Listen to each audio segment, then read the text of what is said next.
All right, well, I think we'll go ahead and get started. We'll start kind of slow in case anybody else wanders in. Welcome, thank you guys so much for coming. This is one of our Emerging Professionals events, and today we're going to talk about undergraduate research and kind of what is that, how do you find it, how does the whole process work, and we're going to talk about on-campus research, off-campus research, getting funding for those experiences, how to present your research, and then at the end we will open it up to questions. So I'm going to start with a little bit about research internships and funding.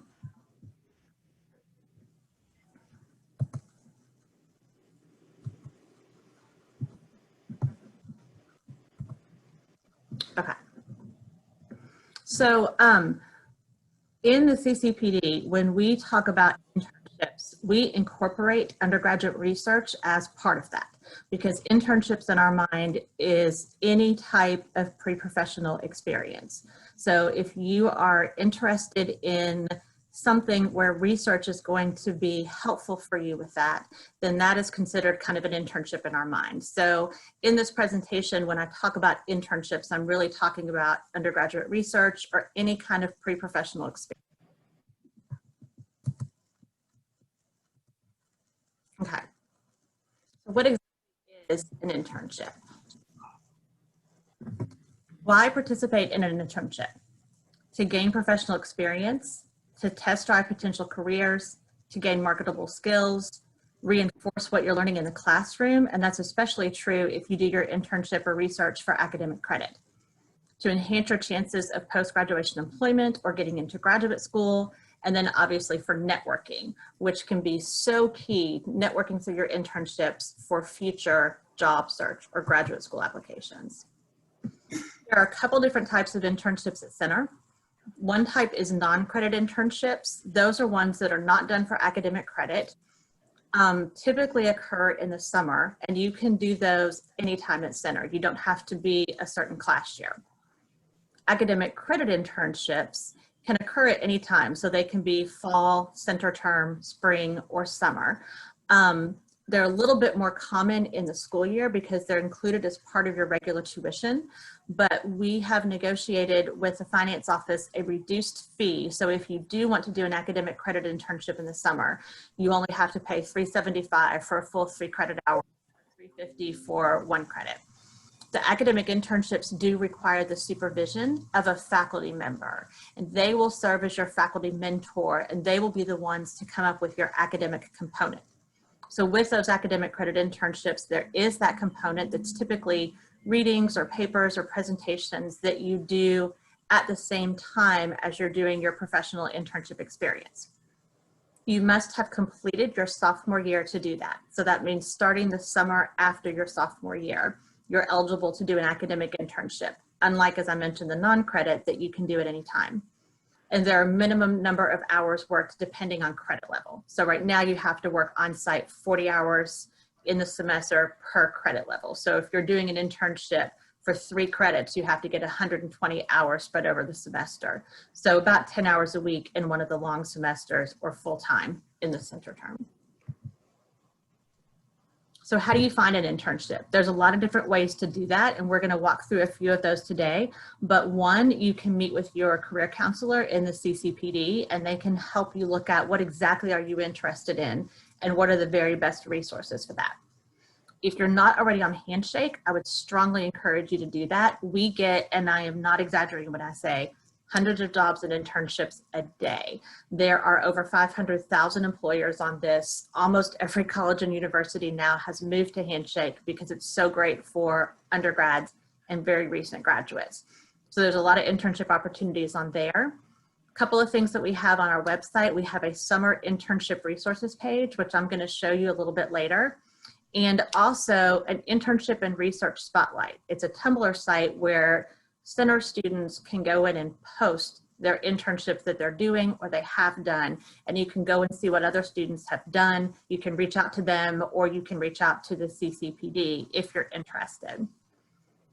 You can also network, as I mentioned before. That's very important. Your faculty can be a great resource for this because they have colleagues and know other people in their fields.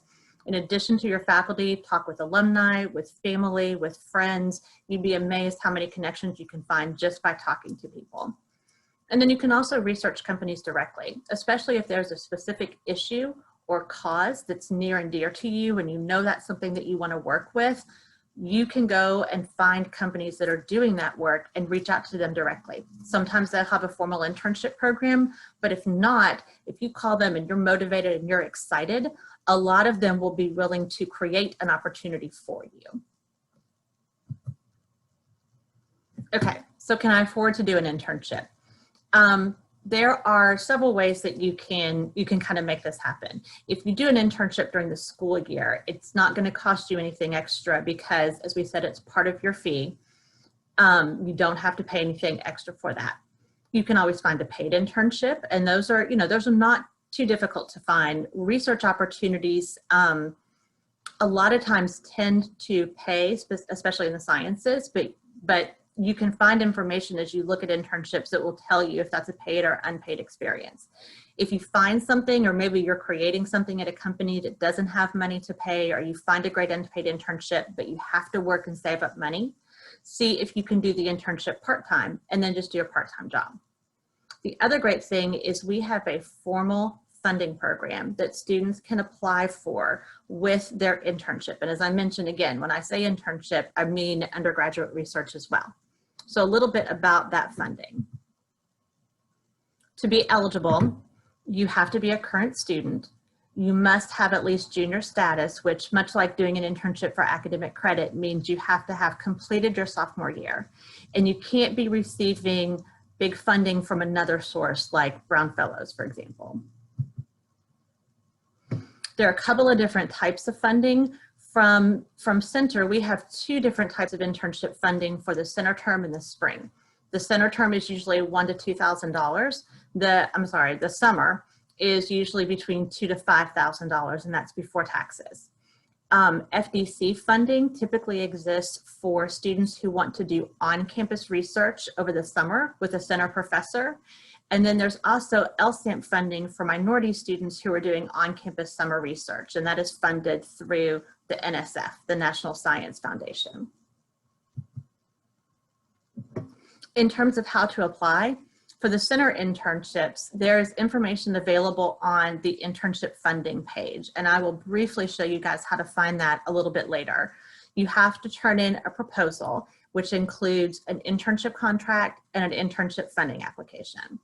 For FDC or LSAMP, you would have to talk with the faculty with whom you're doing your research, and they will give you information on how to apply for either one of those funds.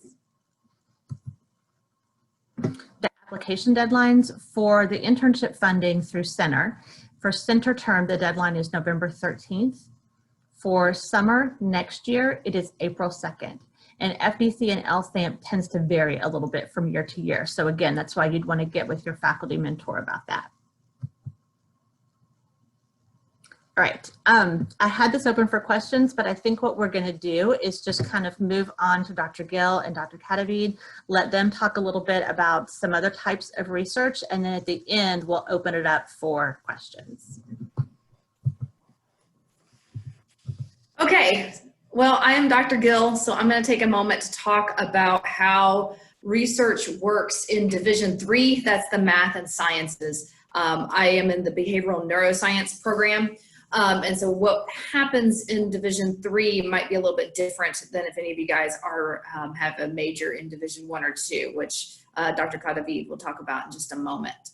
So in the Math and Sciences Division, we have a couple programs available. Many of us work with students throughout the academic year in the behavioral neuroscience and psychology programs, and I believe biology and chemistry also do this too, where we work with students throughout the year, and we have course credit available for doing those research opportunities. Some of our students can work with us for multiple years and continue to do that research. It is not paid, it is just for experience behavioral neuroscience and psychology, at least, we have, it's part of our senior capstone to do research. And now that be seeing more and more of those types of courses. As for summer research, you can talk to your professor or somebody that you're interested in working with in your program, whatever your major is. In behavioral neuroscience and psychology, most of us do work with students over the summer. For the summer funding, we, the faculty, apply for this funding. And generally the deadlines for those is February, early February, at the very beginning of the spring semester. So most of us already have an idea of what we're doing by then. So if this is something that you're interested in potentially doing over the summer, then I think it's a good idea to start talking to faculty members in your major of interest by the end of this semester to see if that's something that they are going to be doing. We can apply to work with up to 2 students, and it is a funded program. So you would get housing on campus and a stipend. And I believe the stipend varies, but it's somewhere around $2,500, I believe. Okay, so I'm right there. And then you would work with a professor over the summer for 6 to 8 weeks. And whatever the project is would determine what your, how much you're required to be in the lab or whatever is going on there. But again, it's us, the faculty, our students, to work with us over the summer, and we could have up to 2 students. The other program that Joy mentioned is called LSAMP, and this is the funding for minority students. You do have to be a U.S. citizen to apply, but you would talk to Dr. DeMaranville about that, and you would work with a professor over the summer, and that is also funded, but it also includes housing as well, and also money for groceries. So that's another benefit. There's also a great networking opportunity with the individuals that are in charge of that program, and there's special presentation opportunities that are involved with that program as well. So it's certainly something that is worth looking into if you are a science major. All right, I will pass it over to Dr. Kadavid. Thank you. So for divisions 1 and 2, we don't tend to do research during the year, or at least if we do, it appears slightly different. When we're doing research with students, it'll be something more like an independent study. However, some of us do take on students for the summer, and that can vary anywhere from 1 week all the way up to 8 weeks. In the chat, I put more or less what we pay. I mean, this is what we've been paying students per week. And it's just going to look slightly different in Division 2 and Division 1, in part because it's depending on what's going on. We have some flexibility for working remotely with students, and it'll be assisting the professor in their research project. So that might entail either developing a small portion of that research project or doing a literature review. And one of the things with Divisions 1 and 2 is that we tend not to take on a full team of students. So being able to have only 1 or 2 for the summer is very much the typical way that we function. I think I'll just very briefly say something else. The CCPD will be able to have a link that allows you to see which professors have taken students in the past. And as Professor Gill said, I encourage you to talk to your professors now. Expect that many of the ones in Divisions 2 and 1 will be like, in the social sciences and the humanities will be like, well, I don't normally do research with students, but they are likely to send you to somebody else. And that's what's happened with some of my students, where they've gone to one of my colleagues and they've said, I don't do it, but so-and-so does. And so the sooner you start thinking and making those connections, the better. Okay, great, thank you. So I want to just show you a couple of resources for finding off-campus summer research. Normally with off-campus summer research, these are competitive programs. And so our advice to students is start on campus with a faculty mentor. These people have so much knowledge and information and really can get you started on this path. Then you've gotten some experience, you've gotten something on your resume that you can then use to go and apply for some of these other programs. A lot of them also want you to have at least completed your sophomore year. So if you're a first year and you're really considering research, you're really interested in this, trying to do something with the faculty over the summer is a really smart way to go. So I'm going to again share my screen, and I want to show you all, I am taking you to CenterNet. And if you go to CenterNet and hover over campus resources, this first link right here will take you to the CCPD website. Over here on the right-hand side, you will see our links in black with kind of the yellow gold writing. If you click on Find an Internship, and then scroll down to where it says Summer Internship Resources, there are several things here. The Internship and Research Spotlight that I mentioned previously, the Tumblr site where you can see what other center students have done, is here and looks like this. You can just kind of scroll through and look at everything in here.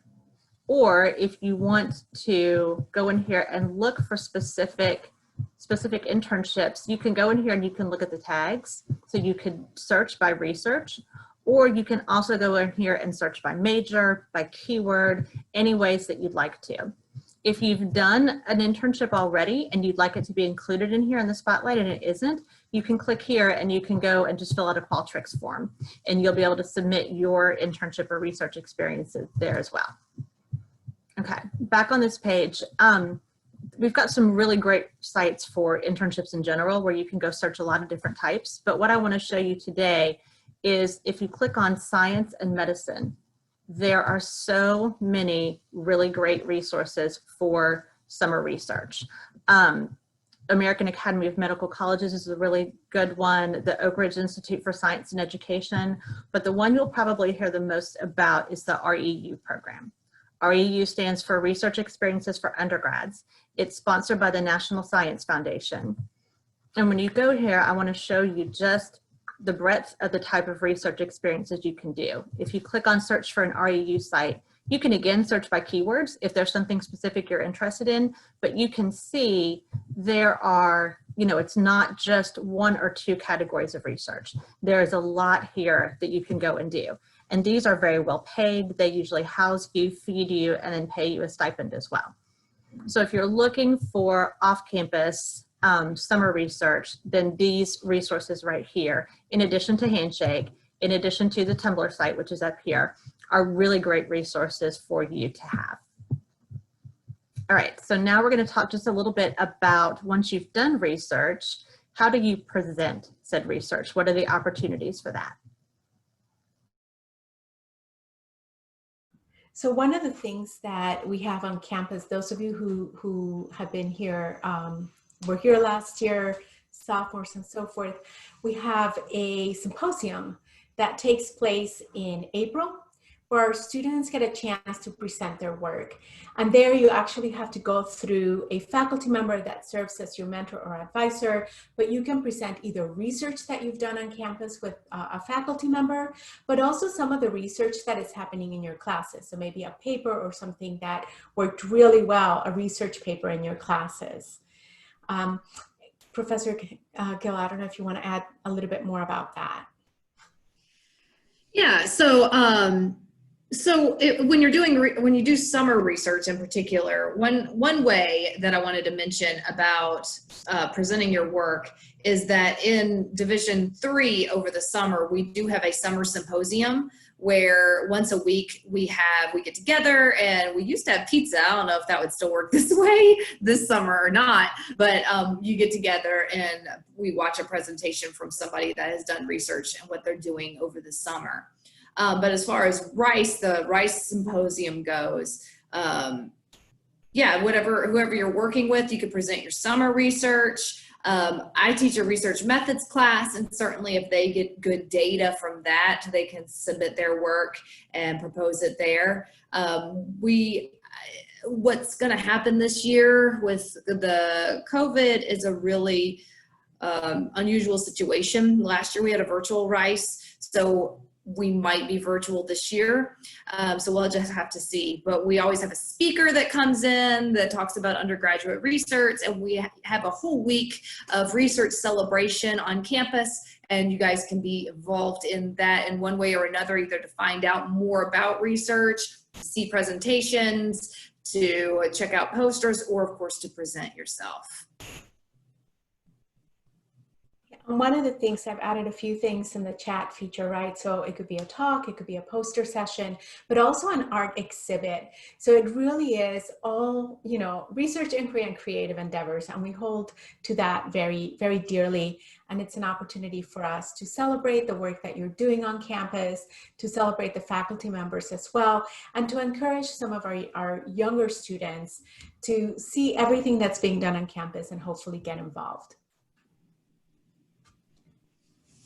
So I'll briefly mention another thing that, at least with divisions 1 and 2, we find that our students end up either often able, especially if they do research with us during the summer, we try to get them to submit to either an undergraduate research conference, and we have some, they're small funds, but we do have some funds to allow some of our students to travel. You know, sometimes we even get them into accepted into graduate student research conferences, or even professional conferences.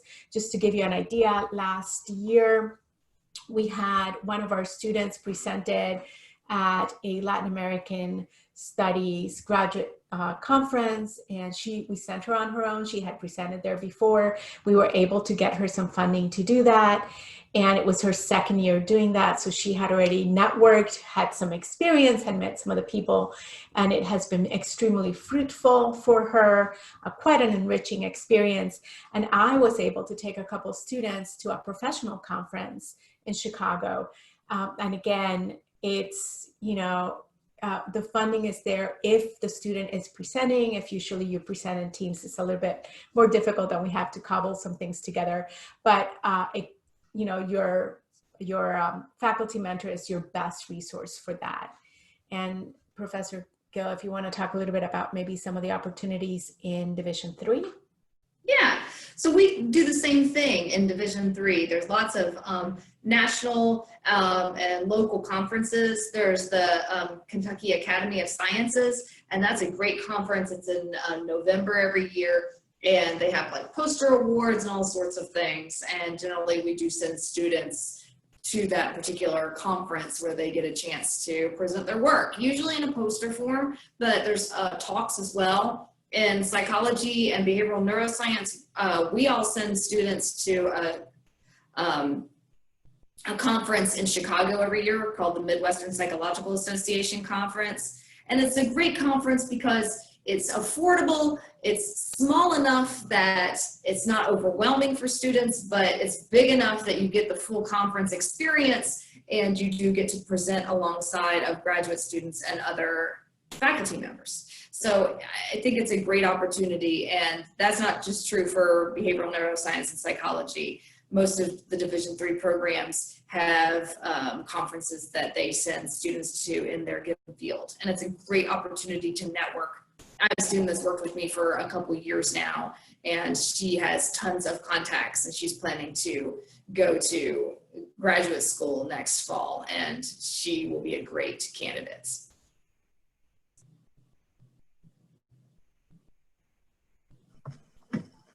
Okay, so now we've covered a lot of ground. Now we're going to open it up for questions. So if you have a question, just unmute yourself and go ahead and ask.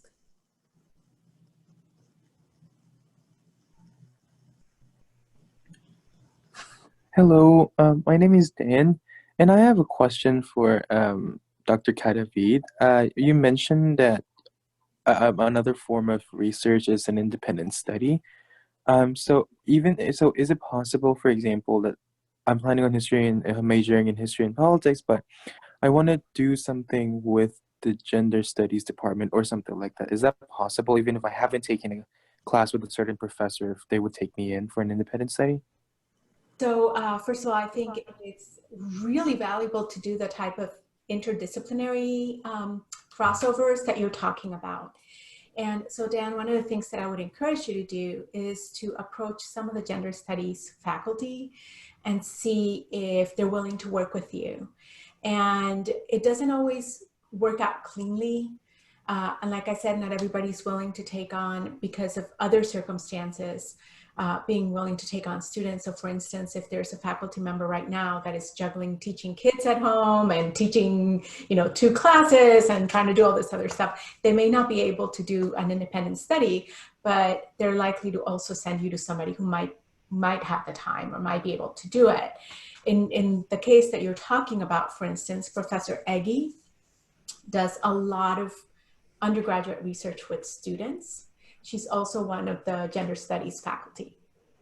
And I'm trying to think of politics, somebody who crosses both, and right now my mind is blanking. But you might be able, if you look at the gender studies faculty, you might be able to see that overlap. But if nothing else, Professor Eggy would be willing to guide you and help you design the type of independent research project that would suit your needs.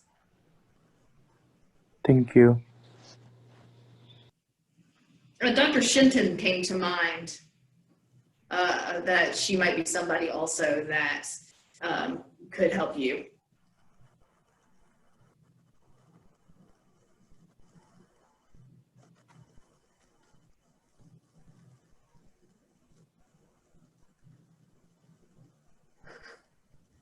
You can also use the chat feature. If you're on the shy side, but you still have a question, just go ahead and throw something into the chat feature and we'll answer it openly for everybody. I have a question. So for credited internships that are like over the summer and stuff that like aren't at center, that are like off-campus research, what's the role like the center faculty mentor? Like what's their role in that? Their role would be the same as if you were doing an internship during your regular semester and you were on campus with them. They would still assign you the academic work for the internship. They would still be checking in periodically to kind of see how things were going. They would still really be managing the academic component. You would just be doing it remotely and virtually. Thank you. Mm-hmm. What other questions are there?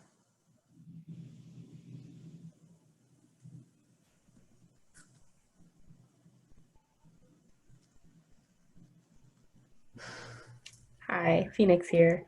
This is kind of tying off of Dan's question, but if you're interested in doing some sort of research in something that you don't have, maybe you don't plan on majoring in per se, but you do have like a profound interest in, you might not be an expert on the field. Is there something that you could still do with that? Or would you have to have at least some sort of courses in the field in order to kind of meet some of the requirements to do research with a professor?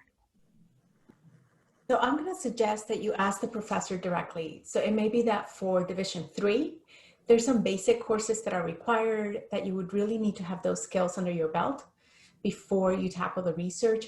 There may be some disciplines in Division 2 as well, maybe something like anthropology and sociology. But I think meeting with the professor, you can get a sense, they can get a sense of where, what skills you bring to the table and how they can work with you.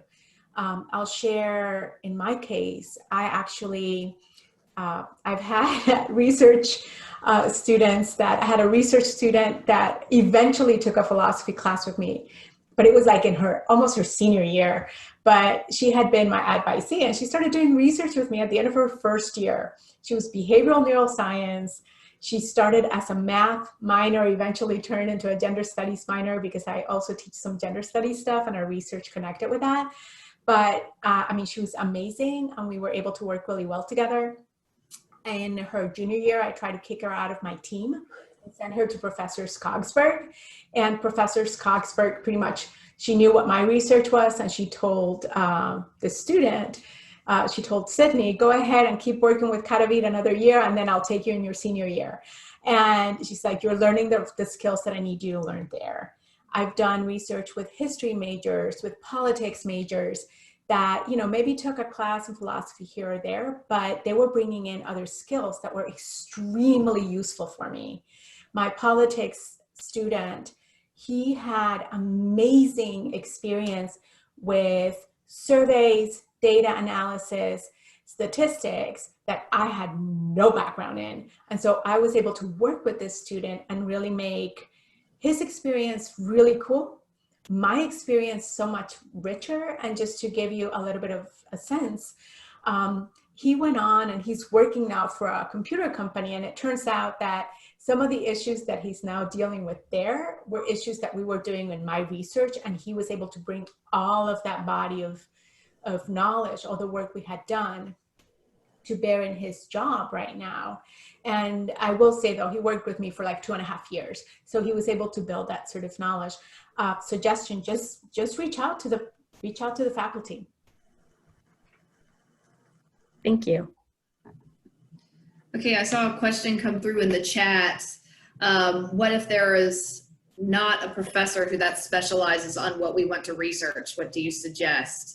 I would recommend that in that particular situation that you can go to the website that Joy talked about and see if you could find a program off campus or an internship that would meet that interest.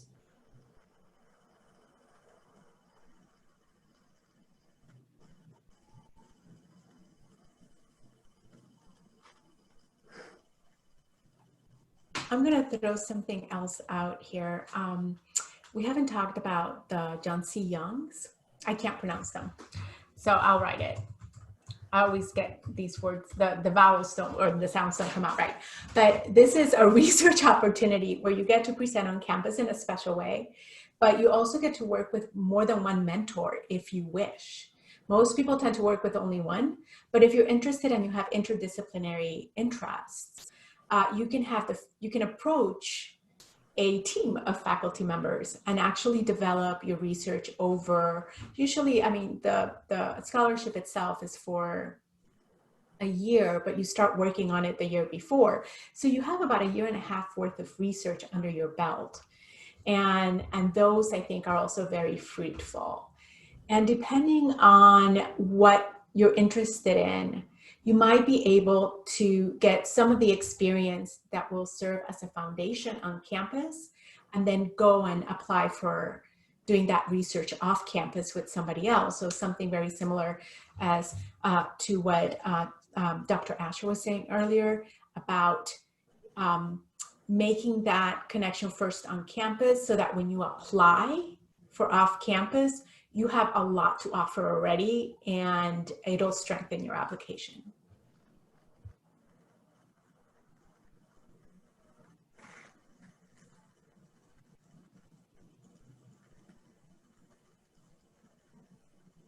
Any other questions out there?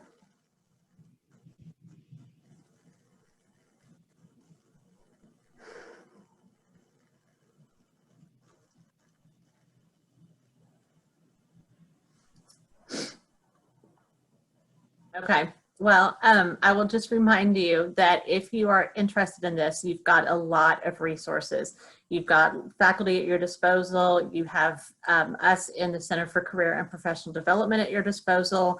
The website that I showed you, we will pretty quickly get those lists of the faculty who have done research and are planning to do research onto that page as well. So whether you're interested in on-campus or off-campus, you'll have one place where you can go and get all of those resources. So any other questions, any other comments, final comments from my other presenters, or any final last chance to ask a question? Will the recording of the Zoom be shared with us just in case like we missed something? It will be, yes, I don't know if you all are familiar with our YouTube channel, but if you go to the website I showed you for the CCPD on CenterNet, and you scroll down past those links on the right-hand side, there are links to all of our social media. So we have a YouTube channel where we post all of these videos. So we'll have to do a little bit of editing and get it uploaded and get the closed captioning. So we probably need at least 48 hours, but yes, this will be available soon on that website. Thank you. Okay, well, thank you guys so much for coming. It was great getting to talk to you all and share information. If you have any questions, you can reach out to any of us at any time. Thank you. Have a good day. Bye.